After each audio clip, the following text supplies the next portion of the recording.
Halo, assalamualaikum warahmatullahi wabarakatuh. Perkenalkan, nama saya Prayogo Wiseno dari Universitas Negeri Jakarta, Fakultas Ekonomi, Program Studi Pendidikan Administrasi Perkantoran 2018. Di sini saya akan menjelaskan tentang materi pengertian, fungsi, dan tujuan administrasi keuangan pada jenjang SMK kelas 11. Mari kita dengarkan dengan seksama. Nah, di sini ada 4 poin yang akan saya bahas dalam kesempatan kali ini. Yang pertama, kita akan membahas tentang pengertian dari administrasi keuangan. Yang kedua, kita akan membahas tentang fungsi dari administrasi keuangan. Yang ketiga, kita akan membahas tentang tujuan dari administrasi keuangan. Dan yang terakhir, kita akan membahas tentang prinsip dari administrasi keuangan. Nah, yang pertama, apa pengertian dari administrasi keuangan?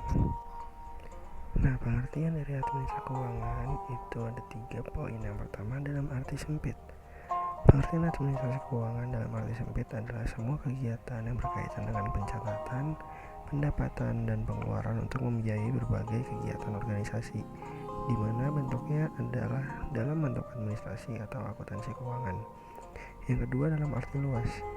Pengertian administrasi keuangan dalam arti luas adalah kebijakan mengenai pengadaan dan penggunaan keuangan organisasi untuk merealisasikan kegiatan organisasi, di mana bentuk manajemen keuangan meliputi perencanaan, regulasi, pertanggungjawaban, dan pengawasan keuangan. Nah, ada juga pengertian dari administrasi keuangan menurut De Liang Gie.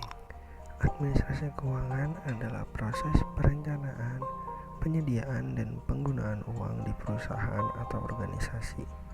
Dengan kata lain, administrasi keuangan adalah kegiatan penataan keuangan yang meliputi persiapan anggaran, menentukan sumber dana, cara menggunakannya, dan cara pembukuannya. Nah, selanjutnya kita akan membahas tentang fungsi dari administrasi keuangan itu sendiri. Nah, fungsi yang pertama itu sebagai fungsi investasi.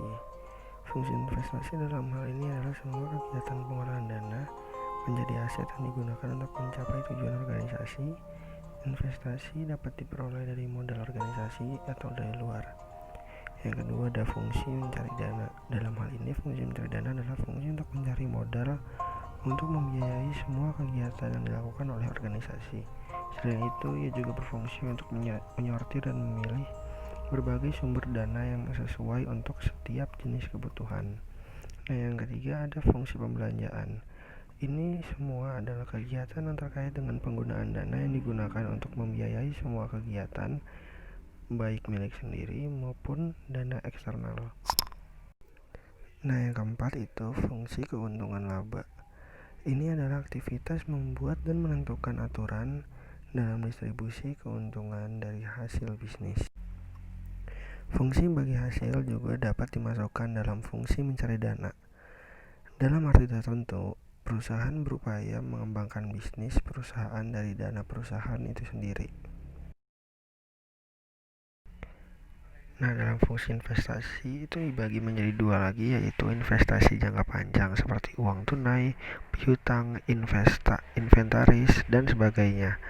Dan satu lagi, investasi jangka pendek seperti tanah, bangunan, peralatan produksi, kendaraan, dan sebagainya. Nah, selanjutnya ada tujuan dari administrasi keuangan. Yang pertama itu untuk memperlancar proses keluar masuk ke uang. Yang kedua untuk mempermudah transaksi uang. Yang ketiga adanya bukti transaksi. Dan yang terakhir dapat mengetahui kondisi atau keadaan uang di perusahaan dalam suatu periode tertentu. Nah, dan yang terakhir ada prinsip dari administrasi keuangan. Prinsip pertama, konsisten. Sistem keuangan tidak boleh disesuaikan apabila terjadi perubahan di organisasi. Tujuannya agar tidak terjadi manipulasi dalam suatu perusahaan. Yang kedua ada akuntabilitas. Akuntabilitas adalah kewajiban yang melekat pada individu, kelompok, atau organisasi untuk menjelaskan bagaimana dana, peralatan, atau kewenangan yang diberikan pihak tertentu. Yang ketiga ada transparansi. Organisasi harus terbuka berkenaan dengan pekerjaan kepada para pemangku kepentingan. Yang keempat ada integritas. Dalam melaksanakan kegiatan operasionalnya, individu yang terlibat harus mempunyai integritas yang baik.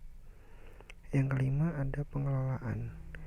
Organisasi harus dapat mengelola dengan baik dana yang telah diperoleh dan menjamin bahwa dana tersebut digunakan untuk mencapai tujuan yang telah ditetapkan. Dan yang terakhir adalah standar akuntansi. Sistem akuntansi dari keuangan yang digunakan organisasi harus sesuai dengan prinsip dan standar akuntansi yang berlaku umum. Sekian penjelasan yang bisa saya sampaikan. Kurang lebihnya saya mohon maaf.